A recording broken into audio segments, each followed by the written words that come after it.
ओम श्री परमात्मने नमः। ओम श्री कृष्णाय नमः। ओम वंशी विभूषितकरा नवनीरदाभात्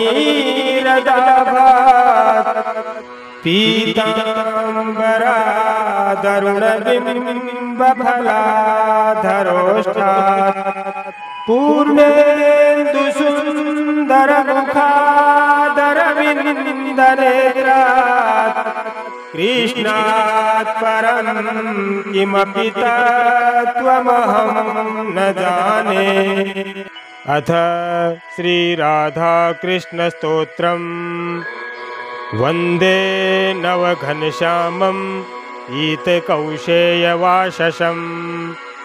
सानन्दं सुन्दरं शुद्धं श्रीकृष्णं प्रकृतेः परं।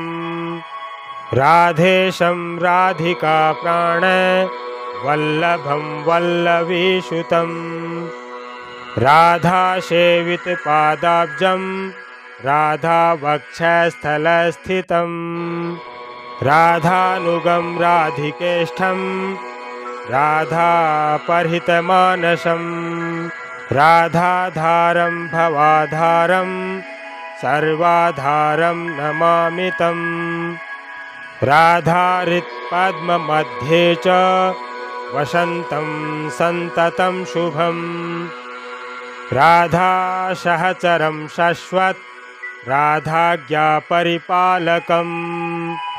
ध्यायन्ते योगिनो योगान् सिद्धः सिद्धेश्वराश्च यं तं ध्यायेत् सततं शुद्धं भगवन्तं सनातनं।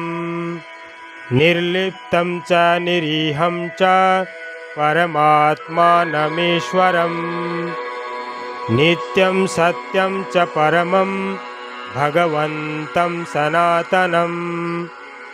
यः सृष्टेरादिभूतं च सर्वबीजं परात्परं योगिनस्तं प्रपद्यन्ते भगवन्तं सनातनं।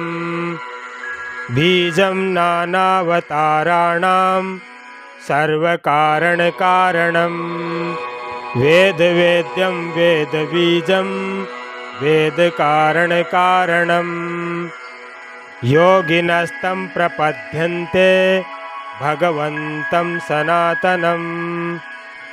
गन्धर्वेण कृतं स्तोत्रं यः पठेत् प्रयतः शुचिः इहैव जीवन्मुक्तश्च परं याति परां गतिम्। हरिभक्तिं हरेर्दास्यं गोलोकं च निरामयम् पार्षदप्रवरत्वं च लभते नात्र संशयः। इति श्री राधा कृष्ण स्तोत्रं संपूर्णम्। ओम श्री कृष्णार्पणमस्तु।